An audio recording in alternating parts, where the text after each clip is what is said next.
12-ci fəsil 1974-cü il idi. Həmin il Ramazan payıza düşdü. Məryəm həyatında ilk dəfə görürdü ki, təzə doğmuş ayparanın işığında şəhər, onun ahəngi, ovqatı necə dəyişdi. Kabil sakitliyə qərq olmuşdu. Əvvəlki qaynar küçələrdən əsər əlamət yox idi. Dükanlar boşaldı, restoranlar işıqlarını söndürüb qapılarını bağladılar. Küçələrdə siqaret çəkən yox, açıq pəncərə qabağında çay içən yox. İftar vaxtı günəş batan kimi Şirdarvaza tərəfdən topların səsi eşidildi. Adamlar iftar açırdı. Məryəm də çörək və xurma ilə iftarını açdı. Ömründə ilk dəfə idi ki, özünü hamı ilə bir yerdə hiss edir, birlikdə bayram edirdi.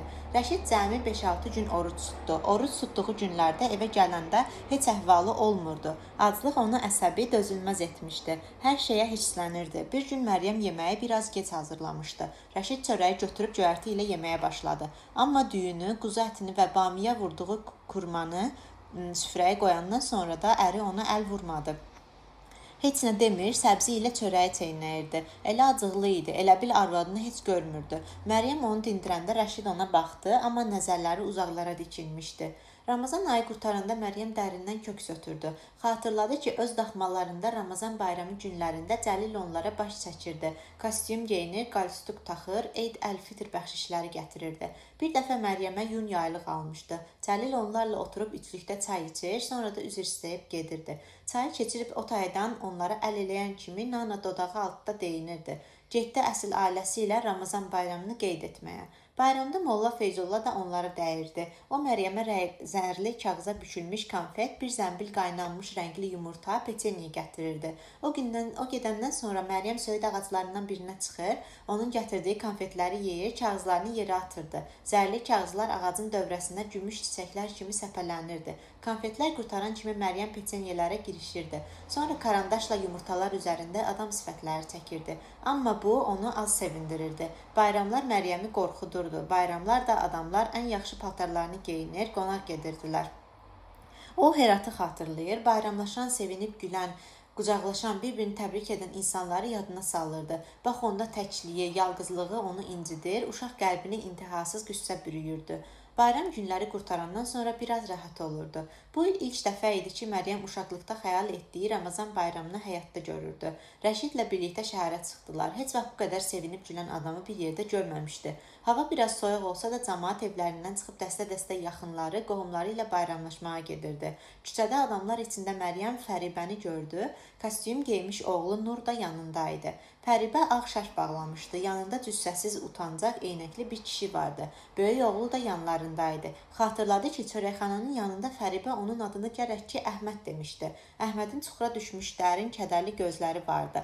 Uşaqlığından hələ də əl çəkməyən kiçik qardaşına nisbətən ciddi yerişi, ağır hərəkətləri ilə vaxtından tez yaşa dolduğunu hiss olunurdu. Boynunda Allah kəlməsi həkk olunmuş klon asılmışdı. Fəribə yəqin ki, Rəşidin yanında burkada olan Məryəmi tanımışdı. Rəşidin yanında özgə kim olasıydı ki? Uzaqdan əl elədi, bərkdən Eid mübarək dedi. Məryəm burkanın altından başını tərpədərək güclə sezilən bir salam verdi. Sən o qadını tanıyırsan? Rəşid soruşdu. Müəllimin arvadını. Məryəm tanımadığını söylədi. Yaxşı olar ki, ondan uzaq durasan. Harda açdı, orada başdı. Həm də söz gəzdirən. Əri də ki, özünü savadlı adam sayır, amma siçana oxşayır. Bir bax, siçana oxşamır. Onlar şəhərin Nao parkına gəldilər. Ətrafda təzə köynək geymiş uşaqlar qaynaşır, sevinclə oynayır, bayram hədiyyələrini bir-birinə göstərirdilər. Qadınlar podnoslarda şirniyyatlar aparırdılar. Vitrinlərdə bayram işıqları yanırdı. Bərkdən musiqi çalınırdı. Tanımadığı adamlar Məryəmə Eid mübarək deyib keçirdilər. Həmin gecə onlar Çaman meydanına getdilər. Məryəm Rəşidin yanında durub göyü nura boyayan yaşıl, qırmızı, sarı fişənglərə tamaşa etdi. Molla Feyzullah ilə daxmanın həyətində oturub uzaqdan Herat üzərində atəşfəşanlığa tamaşa etdiyi yadına düşdü.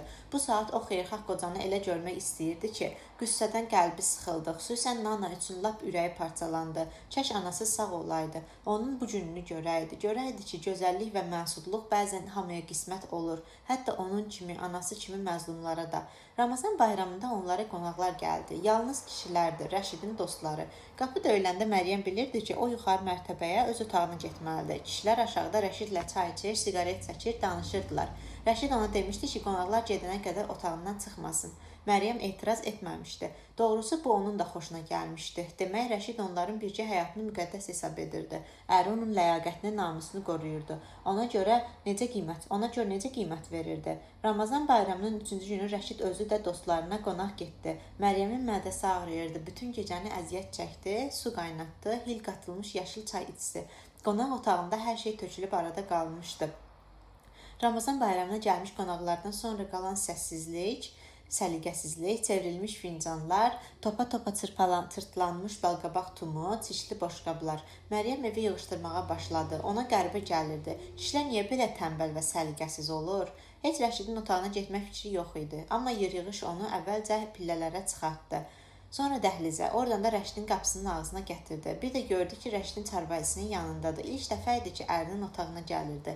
Ərinin çarpayısında oturdu. Qorxdu, sanki oğurluq eləmiş ya da qadağan olunmuş bir yerə girmişdi. Otağa göz gəzdirdi. Tünd yaşıl pərdələr, divarın dibində parıldayana qədər silinib bir cüt ayaqqabı, qapısının rəngli qopub töküldüyündən taxtası görünən şkaf. Çarpayının yanındakı komodun üstündə bir qutu siqaret vardı. Məryəm birini götürüb dodaqlarının arasına qoydu.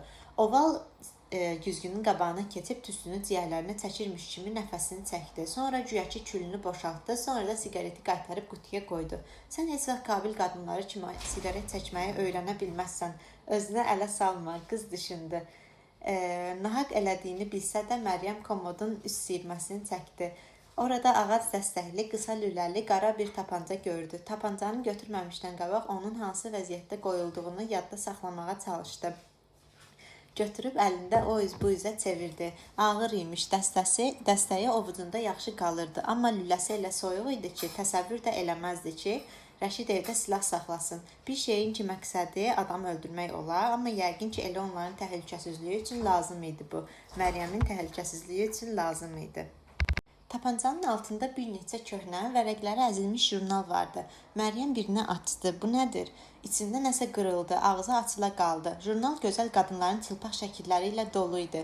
Lüt üryan qadınlar yubkasız, şalvarsız, corabsız, alt paltarsız, əzik üzük mələfələr üstə uzanmış, gözlərini qıyaraq abırsız Məryəmə baxırdılar. Şəkillərin bir çoxunda qadınlar ayaqlarını da biabırcasına aralayıb durmuşdular. Məryəm lap kölgəli yerlərinə də baxdı. Bəzisi də dizləri üstə, arxası Məryəmə tərəf idi. Elə bil Allah eləməmiş, səcdəyə getmişdilər.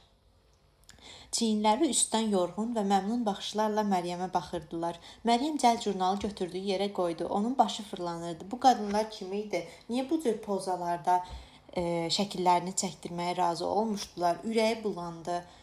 Az qala qusacaqdı. Məryəmə baş çəkmədiyi gecələr əri bəlkə bunlarla məşğul olurdu. Bəlkə bu mənada Rəşid Məryəmə görə məyus olub. Bəs onda ədəb, ərkan, əxlaq, ləyaqət haqda boş sözlər nəyə lazımdır? Bəs müştəri qadınların çılpaq ayaqlarından ölçü götürməsi? Mən doğulduğum yerlərdə qadının üzünə ancaq əri baxa bilər. Görəsən bu çılpaq qadınların ərləri varmı? Şübhəsiz bu qadınların əri var. Ən azı olmalıdır. Yəqin qardaşları da var. Onda Rəşid niyə inadla deyir ki, o Məryəm üzünü örtməli? Yaşınmalıdır, amma özü kiminsə arvadına, bacısına bax. Bu sayaq baxa bilər. Niyə? Məryəm çaşqın və karıxmış halda ərinin çarpayısına sərildi. Əlləri ilə üzünü örtdü, gözlərini yumdu, dərindən nəfəs alır, tövşüyürdü. Nəhayət deyəsən toxtadı. Yavaş-yavaş bunların izahını düşünməyə başladı. Rəşid kişi idi. Məryəm bura gəlməmiş neçə illər tərk yaşamışdı. Onun ehtiyacları Məryəminkindən fərqlidir. Kişinin öz tələbləri var. Məryəm bir neçə aydı ki, ərdə olsa da evlilik onun üçün hər dəfə ağrılara məcburi dözməkdən başqa bir şey deyildi. O yüzdən Rəşidin ehtirası isə gündən-günə artır, bəzən zora çevrilir, rəhimsizcəsinə baş tutur. Rəşid onun üstünə necə atılır, onu necə çarpayıya sıxır, döşlərini əlləyir, əzir, ombalarını necə vəhşicəsinə dişləyir onun. O kişi idi. Bu illər ərzində qadınsız necə qalmışdı? Allah onu belə yaradıbsa, buna görə Rəşidi qınamaq olardımı? Qınaya bilərdimi onu? Məryəm bilirdi ki, əri ilə bu haqda heç vaxt danışa bilməz. Belə şeyi ağlına gətirmə. Bəs Rəşidi bağışlamaq olardımı? Tanıdığı başqa kişiləri xatırladı. Məsələn, Cəlil. 3 arvadı, 9 uşağı var. Ailədə qanunsuz əlaqədə olub. Hansı daha pisdir? Rəşidin jurnalları yoxsa Cəlilin elədikləri? Bəs o özü necə bir kəndçi harami ola-ola başqalarını necə mühakimə edə bilər? Məryəm komodun alt siyirməsini çəkdi. Burada zolaqlı köynəkdə qalüstükdə bir oğlan uşağının ağ-qara çəkilmiş fotoşəkli vardı. Bilirdi ki, bu Yunus idi. Şəkildə onun 4-5 yaşı vardı. Gözəl oğlan idi. Nazik burnu, tünd şaballı saçları, qara bir qədər çuxuya düşmüş gözləri vardı. Şəkil çəkdirəndə elə bil bir anlıq kameraya baxmamışdı. Harasa başqa tərəfə baxırdı. O şəklin altında Məryəm başqa bir şəkil gördü. O da ağ-qara idi. Şəkildə qadın oturmuş, cavan, şux qamətli, qara saçlı Rəşid isə onun arxasında durmuşdu. Qadın gözəl idi. Jurnallardakı qadınlar kimi gözəl olmasa da cazibədar idi. Həm də Məryəmdən çox gözəl idi. Zərif çənəsi, ortadan düz ayrılmış uzun qara saçları vardı. Alma yanaqları, açıq alnı. Məryəm öz uzunsov üzünü, nazik dodaqlarını xatırlayanda ona paxıllıq etdi. Məryəm şəklə xeyli baxdı. Bu şəkildən nəsə qəribə bir şey duyulurdu. Əlini arvadının çiyninə qoymuş Rəşidin üzündə güclə sezilən bir təbəssüm vardı. Qaşqabaqlı, qəmgin arvadı azacıq irəli əyilmişdi. Elə bil ərinin əlindən qurtulmaq istəyirdi. Məryəm şəkilləri əvvəlki yerinə qoydu. Biraz sonra paltar yuya-yuya düşünürdü ki, gərək ərinin otağına girməyəydi. Niyə onun əşyalarını əl vurdu? Onun haqqında vacib bir şey öyrəndimi? Hə, silahı var, kişiyə lazım olan tələbləri var. Nə olsun ki, arvadı ilə olan şəklə də çox baxmamalı idi. Bu şəkil ona çox şey anlattı. İndi Məryəm qarşısında qalaqlanmış paltarlara baxır, fikirləşirdi ki, Talih Rəşidin də üzünə gülməyib, ona yazığı gəldi. Rəşid itkilər vermişdi. Onun oğlu Yunus haqda fikirləşdi. Yunus bir vaxtlar həmin bu həyətdə Şaxta baba düzəldi, bu pilləkənlərdə qaçıb, göl onu Rəşidin əlindən alıb udub. Quranda rəvayət olunan Yunus peyğəmbər kimi onun adaşı olan bu balaca Yunusu da udub. Məryəmin ürəyi ağrıdı. Təsəvvür edəndə ki, Rəşid təlaş və vahimə içində gölün sahili boyunca necə qaçır, kömək umur, gölə yalvarır ki, oğlunu ona qaytarsın, ürəyindəki ağrı daha da artdı. İlk dəfə hiss etdi ki, əri ona yad deyil. Düşündü ki, eybi yoxdur, onlar yaxşı ər-arvad olacaqlar. 13-cü fəsil. Həkimdən qayıdarkən Məryəm nəsə özünü qəribə hiss edirdi. Hayana baxırdısa, hər şeyi əlvan rəngdə görürdü. Rəngi getmiş boz beton evlər, dəmir damlı talvar dükanlar, yol kənarı xəndəklərdə çirkab sular, hər şey göy qurşağı rəngində görünürdü onun gözlərinə. Rəşid barmaqları ilə oturacaqda orada-burada təbil çalır, dodağı altda zümzümə edirdi. Avtobus hər dəfə çala-çuxura düşüb irəli dartınanda onun əli istər-istəməz Məryəmin qarnına sarı uzanır, sanki onu nədənsə qoruyurdu. Zalmay, adı necədir? Rəşid soruşdu. Məncə yaxşı puştun adıdır. Bəlkə qızı oldu, Məryəm dedi. Oğlan olacaq, mən bilirəm, oğlan. Birdən avtobusdakı adamlar səs-küylə pəncərələrə boylandılar. Ora bax, Rəşid barmağı ilə pəncərə şüşəsini döyəclədi, gülümsündü. Görürsən də? Küçədə hamı maşınını saxlayıb göyə baxırdı. Yol işıqlarında dayanan maşınlardan adamlar başını çıxarıb yuxarı baxır, göydən səpələnən lopa-lopa yumşaq qar dənəciklərini bir-birinə göstərir. İlk qarın yağmasına sevinirdilər. Məryəm təəccüblənirdi. Doğrudanmı ilk qarın yağması belə sevinç gətirir? Bəs sonra yeni fəslin bu təravəti, bu təmizlik, bu paşlıq ona görə yağır ki, sonradan ayaqlansın, palçığa çirkəbə bulaşsın, o öz ilk füsunkarlığını itirsin. Əgər qız olsa, Rəşid dedi, qız deyil, amma əgər qız olsa adını sən qoyarsan. Ertəsi gün Məryəm yuxudan mişar çəkil səsinə oyandı. Şalla bürünüb qar örtmüş həyətə düşdü. Qar dünənki kimi yağmırdı. Yüngül qar dənəcikləri havada fırlanaraq az qala onun yanaqlarına toxunurdu. Sakit hava idi. Hər tərəfdən yanan kömür iyi gəlirdi. Ağ örpəyə bürünmüş Kabil sükuta qərq olmuşdu. Orada-burada evlərin üstündən burula-burula boz tüstülər ucalırdı. Rəşid talvarın altındaydı. Taxtaları bir-birinə bərkidirdi. Məryəmi görəndə ağzındakı mıxı çıxarıb dedi. Mən sənə sürpriz etmək istəyirdim. Oğlana çarpayı düzəldirəm. Amma hələ hazır deyil, baxma. Məryəm fikirləşdi ki, əri çox tələsir. Hardan bilirsən oğlan olacaq? Hamilə olması onu sevindirirdi, amma ərinin istəyi ilə. Allah eləməmiş, nəsə olsa, dünən Rəşid gedib hardansa zamşa dəridən balaca bir kürk almışdı. Oğlan üçün. İçərisi qoyun yunundan, qolları incə, qırmızı, sarı ipək saplarla bəzədilmişdi. Belə olarmı? Rəşid yerdən uzunsov dar bir taxta götürüb mişarlamağa başladı. Dedi ki, pilləkən düzəltmək istəyir. Uşaq böyüyəndə çarpayısına necə çıxacaq? Özü çıxa bilsə demək pilləkən düzəltmək lazımdır. Pets də onu narahat edirdi. Yaxınlaşıb özünü yandıra bilər. Deyirdi ki, evdəki bıçaqları, çəngəlləri də gizlətmək lazımdır. Oğlan uşağıdır, gözündən yayınsa hər şeyə əl atar. Məryəm şalına daha bərk büründü. Bir gün sonra Rəşid dedi ki, dostlarını qonaq çağırmaq istəyir. Oğlu olacaq, onu qeyd edəcək. Məryəm səhərdən mərci arıtladı, düyü islatdı, badıncan doğradı, göy soğan döyülmüş, ət qarışdırıb bişirdi. Aşaq üçün qara hazırladı. Sonra evi silib süpürdü, pərdələri çırpdı. Qarın günclənməsinə baxmayaraq evlərin havasını dəyişdi. Qonaq otağında divar boyu döşəkcə balış düzdü. Qablarda stola şirniyyat, qovrulmuş badam qoydu. Axşamüstü qonaqlar gəlməyə başlayanda o artıq öz otağına çəkilmişdi. Yerində uzanıb aşağıdan gələn danışıq, gülüş səsləri dinləyir, qarnını sığallamaqdan özünü saxlaya bilmirdi. İçində böyüyən varlıq barədə elə hey düşünürdü. Qapını vurub taypatay açan külək kimi ani bir sevinç duyğusunu qəlbini limhəlim doldurdu. Gözləri yaşardı. Məryəm qərbdə, İran sərhədləri yaxınlığında yerləşən Heratdan başlayıb onu şərqə, Kabilə gətirən 650 kilometr yol barədə düşünürdü. Onlar Rəşidlə birgə avtobusla neçə böyük-kiçik şəhərləri, kəndləri, dağ aşırımlarını, günəş yandıran çölləri arxada qoyaraq neçə vilayəti keçib gəlmişdilər. İndi o buradaydı. O daşlı torpaqlı yolları keçib bura gəlmişdi. İndi onun evi, əri vardı, amma yolu davam edirdi. Bu yolun başında isə onu ulvi bir ad, analıq gözləyirdi. Bu körpə haqqında düşünmək necə xoşdur. Onun körpəsi, onların körpəsi. Bu hissdən doğan qürur, fəxarət hissi Məryəmin bir insan kimi indiyə qədər duyduqlarını üstələnmişdi. Beşdaş oynamaq vaxtı keçsi daha qız.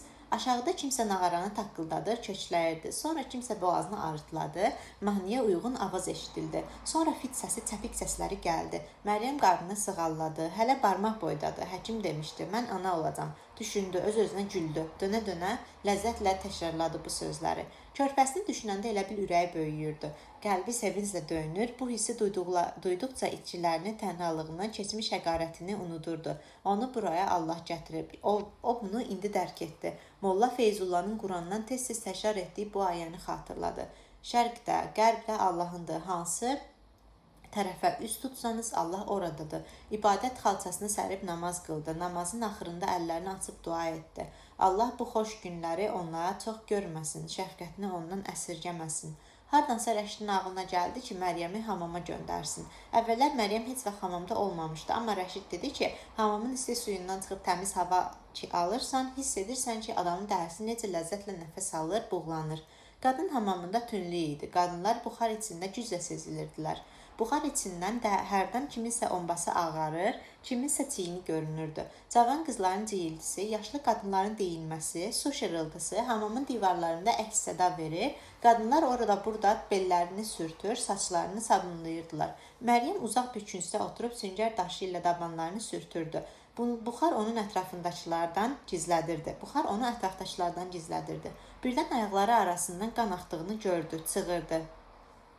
Yalın ayaqlarının şappıltısı, sonra buxar arasından görünüb ona zillənən gözlər, başına yığışanların pıçıltıları. Həmin gün gecə Fəribə yataqda ərinə deyirdi ki, çığırtını eşidəndə yaxınlaşıb gördüm ki, Rəşidin arvadıdır. Dizlərini qucaqlayıb küncdə oturub, qan onu aparır. Bilirsən, həkim, yazıq qızın dişləri bir-birinə dəyirdi. Elə titrəyirdi ki, elə hey yalvarıb soruşurdu. Belə olur da, qorxulu deyil ki, yox. Yenə avtobusda idilər, Rəşidlə birlikdə, yenə qar yağırdı. Özdə bu dəfə bərk yağırdı. Səkilərdə damcılardan qalın qar yığınları, ağacların budaqları qardan sınırdı. Tacirlər qalın qarı dükanların qabağından çürüyüb süpürürdülər. Bir dəstə uşaq qara bir iti qovur, arada avtobusa əl eləyirdilər. Məryəm ərinə baxır. Əri gözlərini yumub, nəsə zümzümə eləmir. Məryəm də başını arxaya sökəyib gözlərini yumdu. Bu saat istədiyi o idi ki, soyuq corablarını tez soyunsun. İslanıb bədəninə yapışmış yun sviteri əynindən tez çıxarsın. Bu avtobusdan tez canını qurtarsın. Evdə Məryəm divanda uzandı. Rəşid adyalı onun üstünə atdı. Amma Rəşidin bu hərəkəti quru bir nəzakət, öhdəlik təsiri bağışladı. O nə cavab idi? Rəşid dedi. Belə cavabı molla verər, həkim yox. Pul verirsən, gərək izah eləsin, cavab versin. O isə Allahın iradəsidir, deyir. Məryəm adyal altda dizlərini büküb dikəldi. Dedi ki, əri biraz dincəlsə yaxşıdır. Allahın iradəsidir. Rəşid yenə mızıldadı. Sonra çıxıb getdi öz otağına. Bütün gecəni siqaret çəkdi. Məryəm divanda uzanmışdı. Dizlərini qucaqladı. Pəncərədən fırlana-fırlana göydən yerə enən qar lopalarına baxdı. Nana bir dəfə demişdi ki, hər bir qar dənəciyi dünyada dərd çəkən bir qadının ahıdır. Bu ahlar göyə qalxıb buluda çevrilir, sonra da beləcə xırda zərrələrə bölünüb yer üzünə qayıdır. Bizim kimi qadınların çəkdikləri əzabı xatırlatmaq üçün qayıdır. Nana deyirdi, bax beləcə başımıza yağan hər şeyi beləcə səbirlə, dözümlə qarşılayırıq. 14-cü fəsil. İndi Məryəmin qəlbi dərddən oyulurdu. Talvarın altında yarımçıq qalmış beşik, Rəşidin şkafında asılıb qalmış kürk ona əzab verirdi. Elə bil az körpənin qığıltısını eşitdi. Döşünün giləsini körpənin ağzında hiss etdi. Marsıltısını duydu. Dözülməz idi. Dərd sel kimi başından aşdı. Daşdan daşa çırpdı onu. Heç təsəvvür edə bilmirdi ki, hələ doğulmamış körpə üçün heç görmədiyi bir varlıq üçün belə xiffət çəkə bilər. Sonrakı günlərdə Məryəm elə bil biraz yüngülləşdi. Kədəri azaldı. Günlər keçdikcə fikirlərində yaşayan keçmişi də bir elə ağrılı olmurdu. Halbuki əvvəllər yataqdan güclə qalxır, namaz qılmağa belə ərinirdi. Üstəlik yer-yığış da etməli, paltar yumalı, Rəşidə yemək hazırlamalı idi. Məryəm bayıra çıxmaqdan belə çəkinirdi. Nədənsə bu qədər uşaq doğan qonşu qadınlara həsəd aparırdı. Bəzisinin 7-8 uşağı vardı, amma necə bəxtəvər olduqlarını başa düşmürdülər. Allahın onların bətnində necə bir ilahi nemət yetişdirdiyini, qolları üstə qığıldayan, döşlərini əmən körpənin qiymətini dərk etmirdilər. Amma onun körpəsini isə çirkli sabun sular apardı.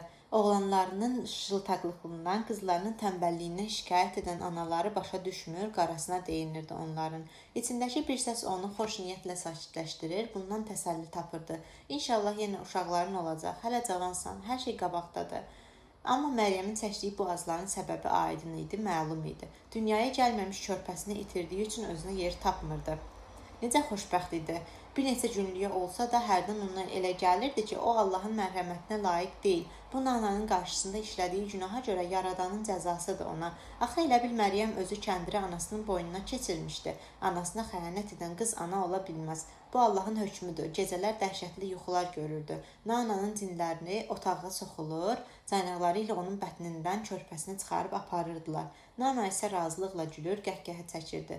Bəzən də hirsindən boğulurdu. Rəşidin günahıdır bu. Vaxtından qabaq bayram eləyirdi. Hardan bilirdi ki, oğlu olacaq? Ad da qoymuşdu. Allahın işini kim bilə bilər ki? Onun günahıdır. Məryəmi hamama göndərmək hardan ağlına gəldi? Buxar, sişli sabunlu su, isti, bu da nəticəsi. Amma yox, Rəşidin nə günahı? Öz günahıdır Məryəmin. Özünə acığı tuturdu ki, yəqin bir böyrü üstə yatıb, ya da çox duzlu istiotlu nəsə yeyib, meyvə yeməyib, ya da çox çay içib. Bu Allahdan gələn bəladır. Yaradan başqa qadınlara göstərdiyi mərhəməti ona qıymadı. Əvvəlcə onu sevindirdi, xoşbəxt olmağa şirinlikləndirdi, sonra iltifatını əsirgədi ondan. Amma bunun nə faydası? Asi olmaq lazım deyil. Belə fikirlər küfürdür qız. Allah üçün küdurət bilən deyil. Məryəm elə bil Molla Feyzullanın səsini eşitdi. Hökm əlində olan Allah nə qədər ucadır, o hər şeyə qadirdir. Əməl baxımından hansınızın daha yaxşı olduğunu sınamaq üçün ölümü və həyatı yaradan odur. O qüdrətlidir, bağışlayandır. Günah işlədiyini bildi. Məryəm dizləri üstə əyilib dua etdi. Küfür fikirlərinə görə Allahdan bağışlanmasını istədi. Hamamda baş verən hadisədən sonra Rəşid tamam dəyişmişdi. İşdən evə gələndə Məryəmlə çox az danışırdı. Yeməyini yeyir, siqaret çəkib yatmağa gedirdi.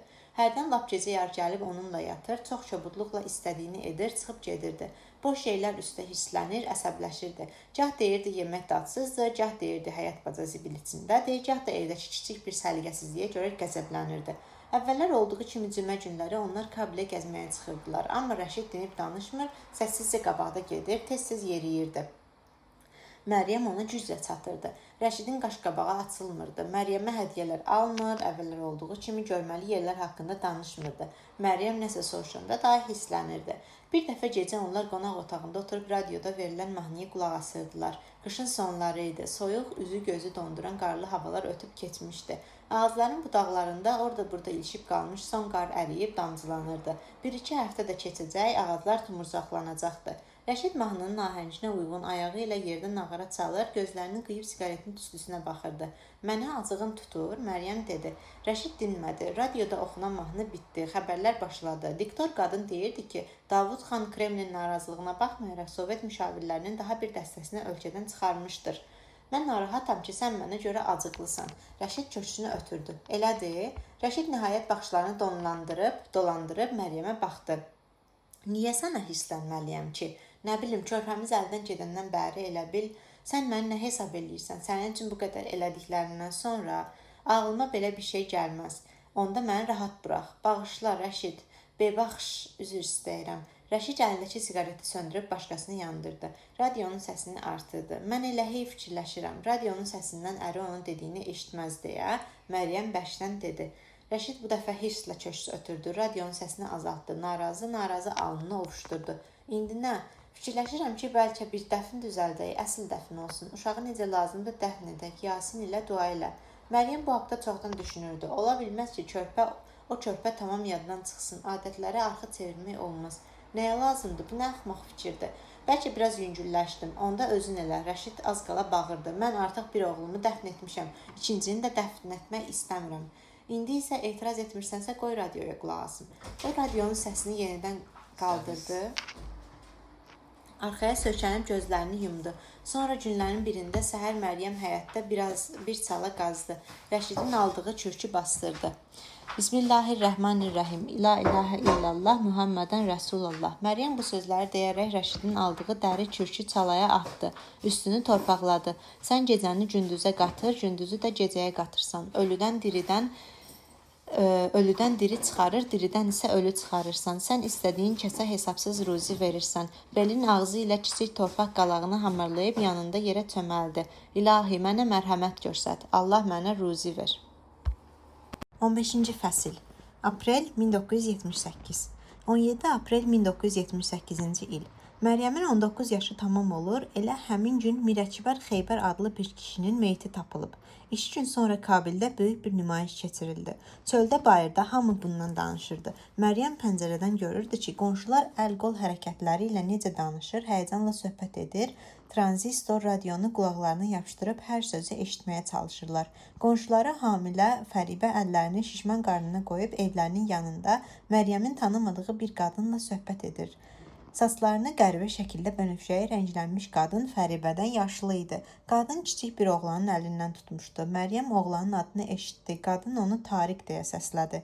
Rəşidlə Məryəm küçəyə çıxmadılar. Onlar radioya qulaq asırdılar. 10 minlərlə adam nümayişə çıxıb Kabilin hökumət idarələri yerləşən rayonuna axışırdı. Rəşid deyirdi ki, Mirəkbər Xeybər görkəmli kommunist idi. İndi onun tərəfdarları yoldaşlarının qətlində Davud xan hakimiyyətini ittiham edirlər. Bu sözləri deyərkən Rəşid Məryəmə baxmırdı. Çünki həmin günlər o ümumiyyətlə Məryəmlə danışmamışdı. İndi də inana bilmirdi ki, Rəşid bu sözləri ona deyir. Kommunist kimdir?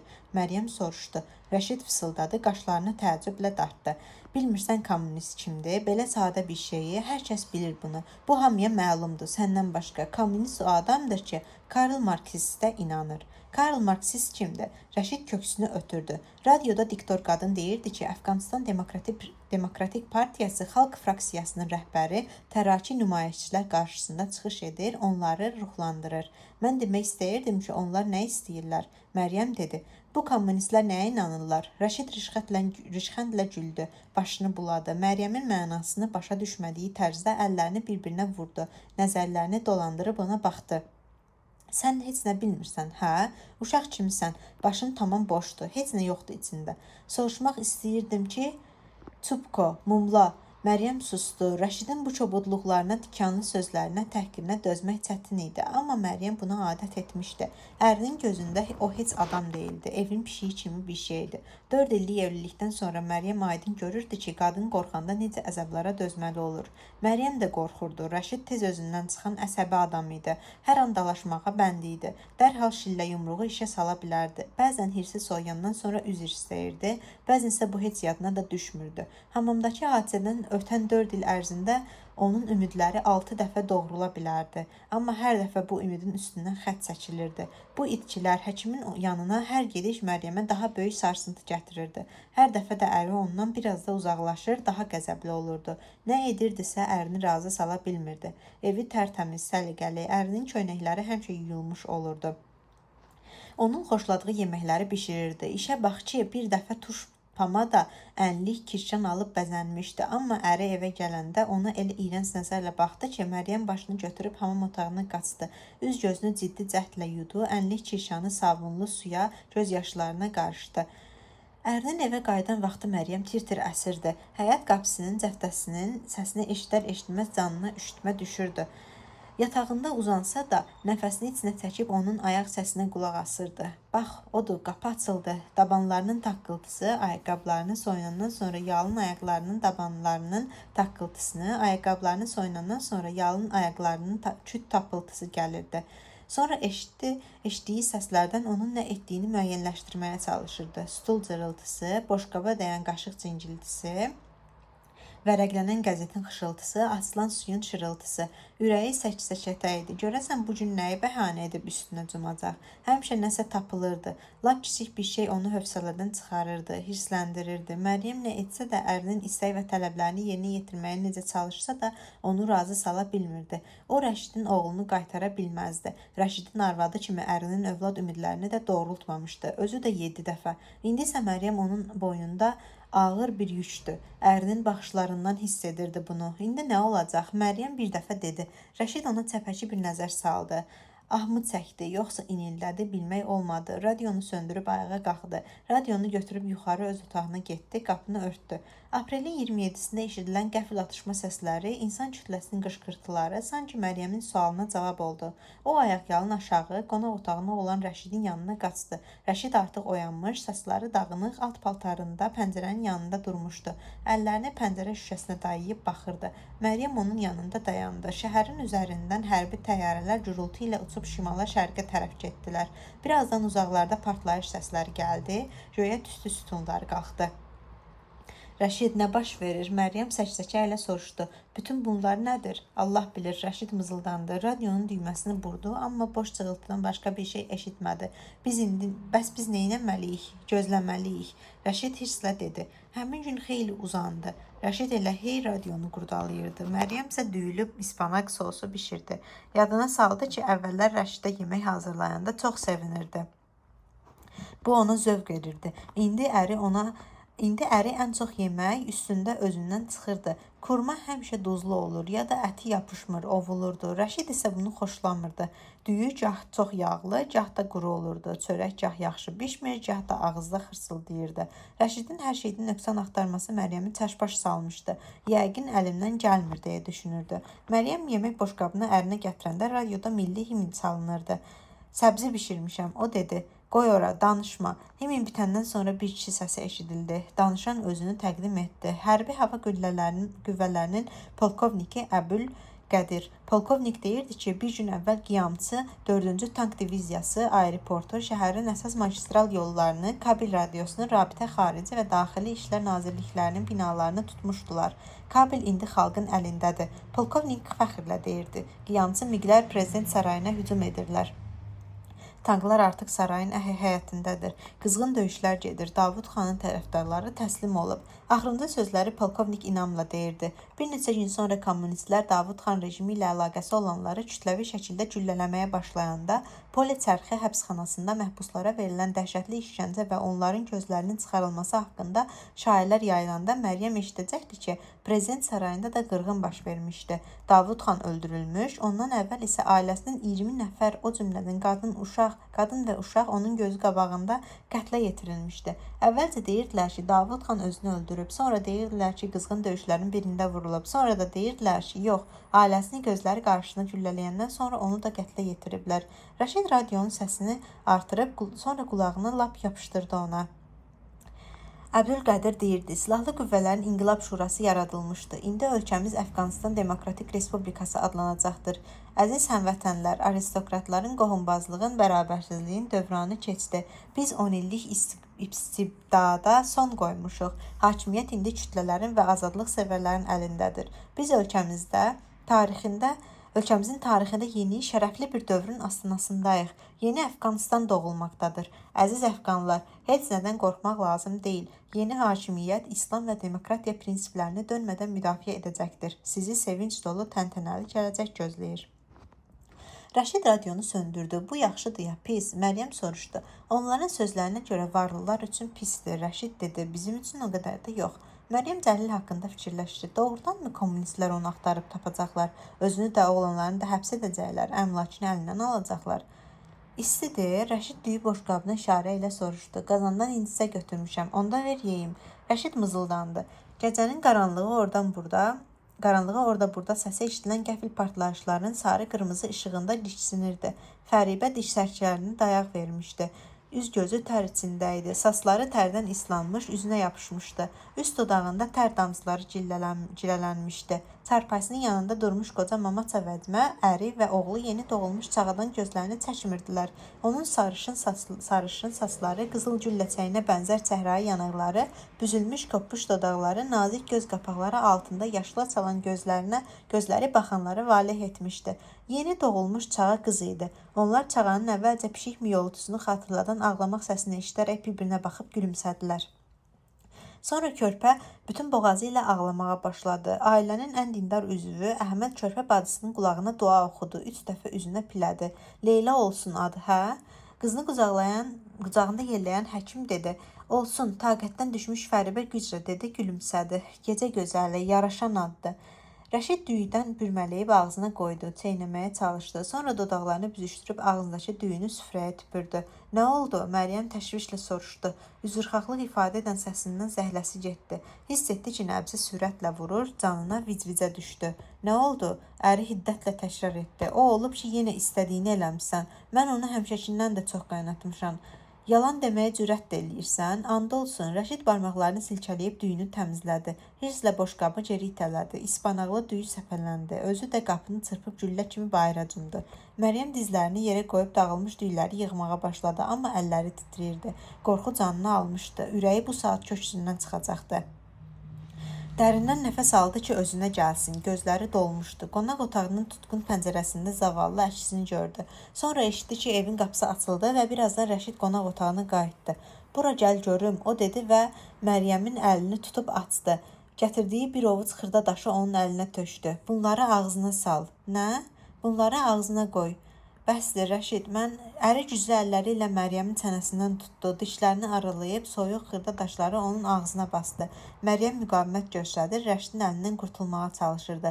Əri isə onun dodaqlarından basıb ağzını açmağa qoymur, qeyzlə gülümsünür, daşları içəri itələyirdi. İndi isə çeynə, o dedi. Ağızda xırsıldayan daşlar arasından Məryəm yazıq yalvardı. Onun gözlərindən yaş axırdı. Çeynə deyirəm. Rəşid vəhşi kimi bağırdı. Ağzından çıxan tənbəki iyi Məryəmin üzünü yaladı. Məryəm çeynəməyə başladı. Ağzında nəyinsə sındığını hiss etdi. Yaxşı, əri dişləri arasında fısıldadı. Qəzəbdən yanaqları səyriyirdi. İndi bildin ki, bişirdiyin düyü necə dadlı, yeməlidir. İndi bilirsən ki, sənə evlənməklə mən nə qazanmışam. Sən çox pis yeməksən. Heç yeməli deyilsən. Vəssalam, sonra o getdi.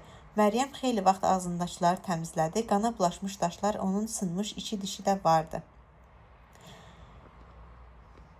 Nicah tərcümə, Məryəm gülü, mərcili əfqan yeməyi və digər şeylər.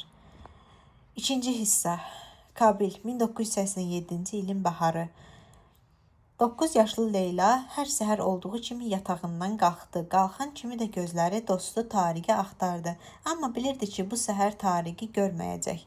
Bir-iki gün qabaq Tariq demişdi ki, valideynləri ilə Cənuba Qəzvin şəhərinə gedəcək. Orada əmsi gildə qonaq qalacaqlar.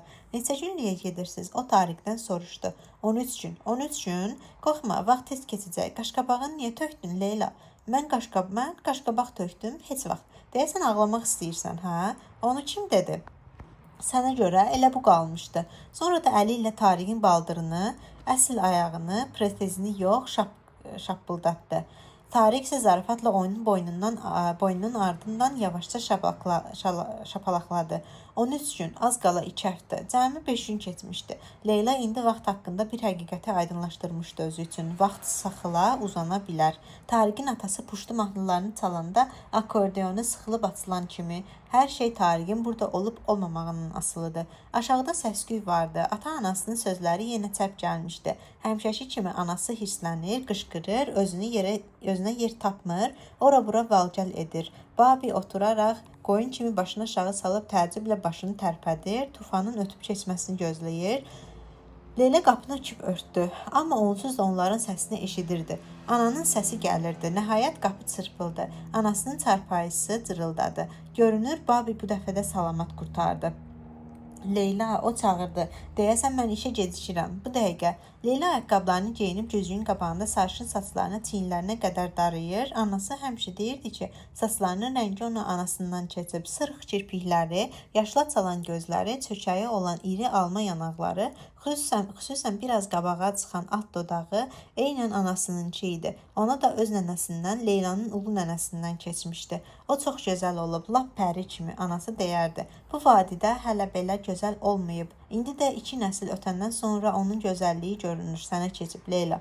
Vadi deyəndə anası Pənşir vadisini nəzərdə tuturdu. Pənşir Kabildən 100 kilometr uzaqda yerləşən Farsilli Tacik vilayətidir. Xaloğlu xalaqızı olan anası və Babi Pənşirdə anadan olmuş, böyümüşdülər. 1960-cı ildə evlənəndən sonra Kabilə köçmüşdülər. Sonra da Babi universitetə girmişdi. Leyla pilləkənlərlə tələsik düşdü. Fikirləşdi ki, anası daha otağından çıxmaz, onu görməz. Babi qapı çərçivəsinə bərkidilmiş tor qapının yanında dizi üstə əyilib baxırdı. İsti vaxtlarda tor qapıda həşəratlar da öz torunu hörürdü. Sən bunu görmüsən, Leyla. Tor parçadakı dəlik bir neçə həftə idi ki, oradaydı. Leyla atasının yanında çömbəldi. Yox, yəqin təzə cırılıb. Mən də Fəribəyə onu deyirdim. Atası yaman pərt idi. Elə bil balacalaşmışdı. Arvadı ilə deyişəndən sonra həmişə belə olurdu. O isə deyir ki, buradan evə arılar girib. Leylanın ürəyi yandı ona. Biraz da yazığı gəldi. Babi balaca boy, sıska kürəkli bir adam idi. Qadın əlləri kimi nazik, balaca əlləri vardı. Gecələr Leyla Babinin otağına gedəndə onu həmişə kitab oxuyan görərdi. Eynəyi də burnunun ucunda. Kitab oxuyanda hər şeyi unudurdu. Leylanın içəri girdiyini hiss etmirdi. Biləndə isə kitabın səhifəsini qatlayır, dodağı altda gülümsənərdi. Babi Ruminin, Hafizin qəzəllərini əzbər bilirdi. Əfqanistan üstündə Britaniya ilə Çar Rusiyası arasında gedən tarixi mübarizədən saatlarla danışa bilərdi.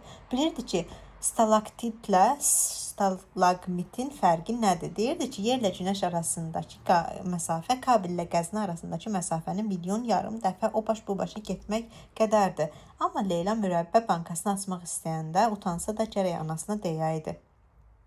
Atası ən sadə ev işlərində karıxıb qalırdı. Qapılar heç vaxt yağlanmır, cırıldayırdı, tavan axıdırdı, mətbəx şkaflarını çift basmışdı.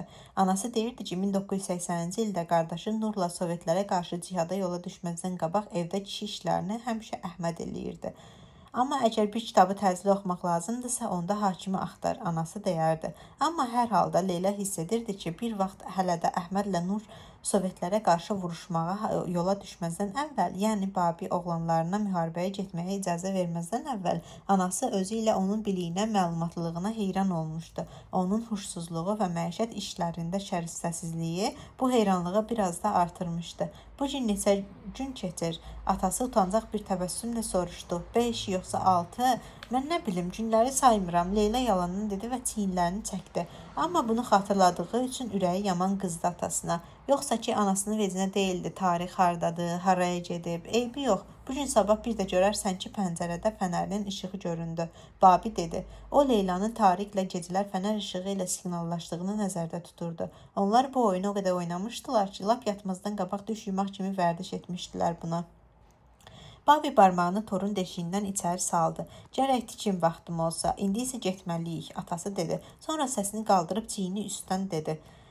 Fəribə, biz getdik. Mən Leylanı məktəbə aparıram, sən gətirərsən. Atasının velosipedində arxada oturan Leyla gördü ki, küçədə onların evləri ilə üzbəüz çəkməçi Rəşdin və onun adama yovuşmaz arvadının yaşadığı evin yanında bir göy rəngli maşın dayanıb. Maşının kapotunda, damında və yük yerində üstdən ağ zolaq vardı. Mercedes-Benz bu tərəflərdə görünməyən bir şey. Maşında 2 nəfər oturmuşdu. Biri sükan arxasında, o biri də arxa oturacaqdı. Onlar kimdir? Leyla soruşdu. Bizim işimiz deyil, Babi dedi. Tez ol, yoxsa dərsə gecikərik. Leylanın yadına düşdü ki, bir dəfə belə bir söhbətin şahidi olmuşdu. Anası Babinin başı üstə durub deyirdi. Bu sənin işindir, xalaoğlu, elə deyil? Yoxsa sənin heç bir işin yoxdur? Oğlanların müharibəyə getməsi necə? O da sənin işin deyil? Nə qədər yalvardım sənə, sənsə burnunu soxmusan o lənətə gəlmiş kitabların arasına. Elə bil kimsəsiz harami uşaqlar idi. Babi pedalları fırlatdı, velosiped tərpəndi. Leyla arxa oturacaqda oturub atasını qızaqlamışdı. Göy Mercedesin yanından keçəndə o maraqla maşının içində arxa oturacaqda oturan adama baxdı. Arıq saçları ağarmış kişi idi. Sürməyi kostyumunun döş cibindən ağ dəsmal görünürdü. Bir də onu təyin etdi ki, maşının nömrəsi Herat nömrəsi idi. Onlar yol boyu danışmadılar. Yalnız hərdən döngələrdə Babinin səsi eşidilirdi. Möhkəm dayan Leyli, döngədir.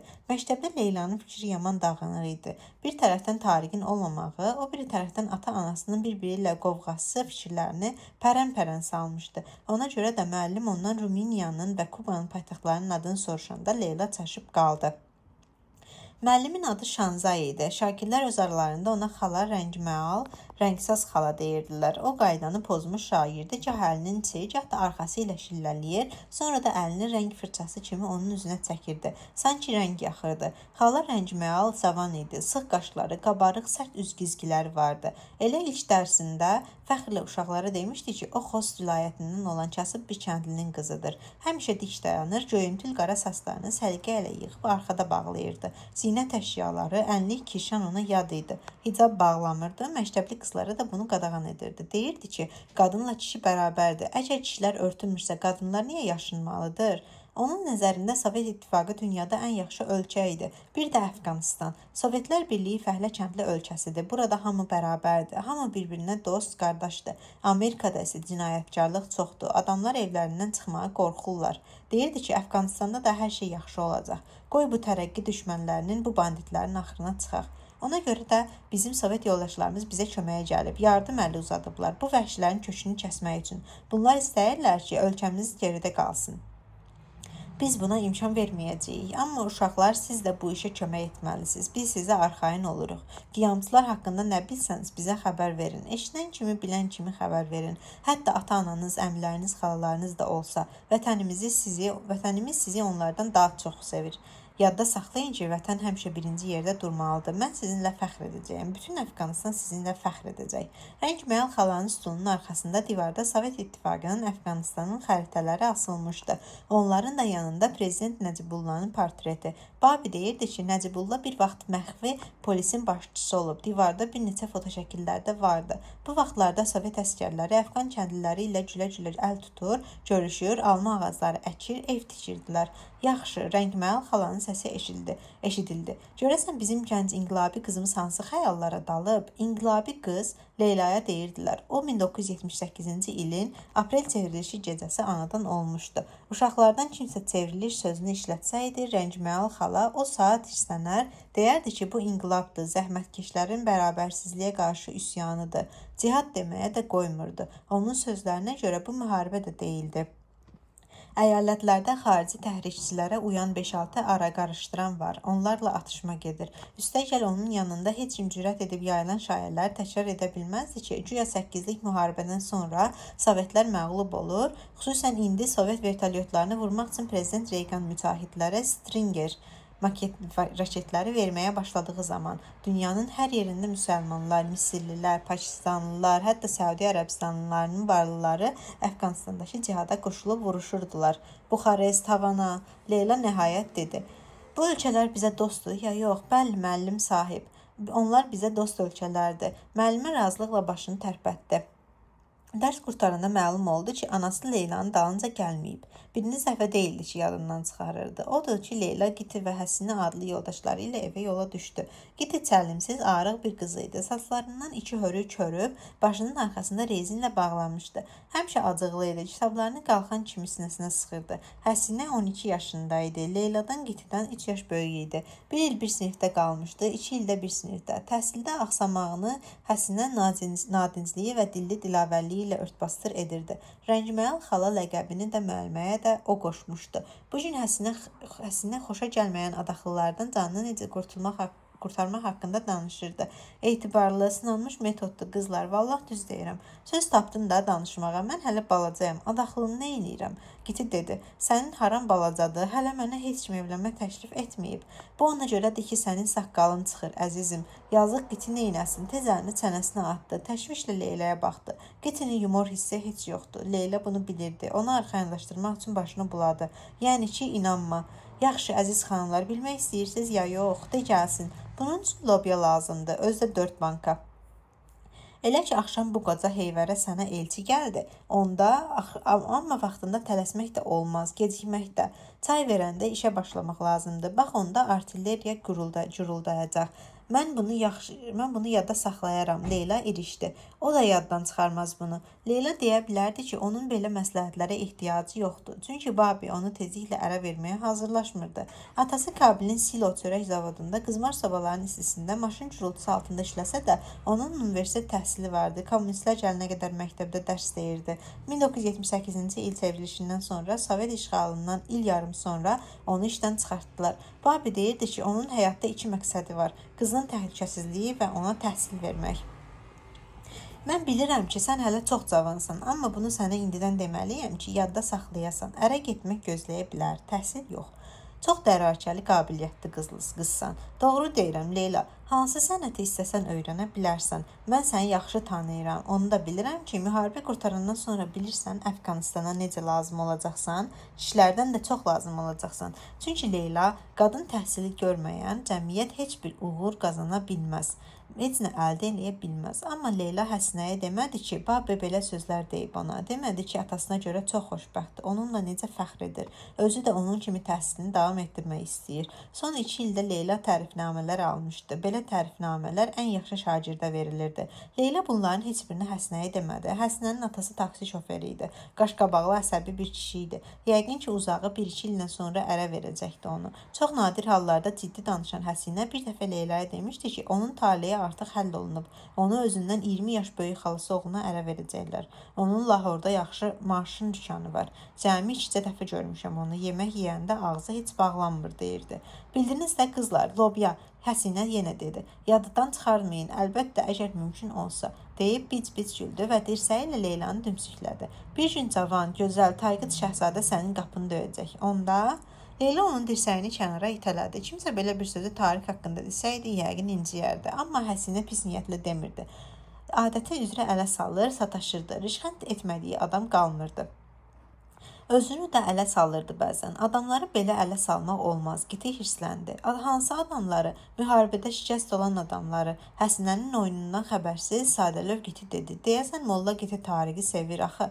Hə, elədir ki var. Belədir, amma bilmirsən ki, onun adını tutan var. Mən heç kimi sevmirəm. Giti dodağının altında mızıldadı. Heç kimi. Qızlar Leyladan ayrıldılar. Beləcə mübahisə eləyə öz küçələrinə buruldular.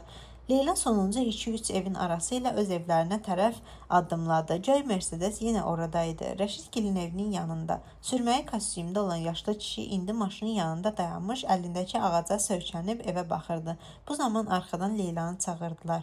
Ey sarı saç, bir bura bax. Leyla tönüb baxanda tapancanın onu tuşlandığını gördü.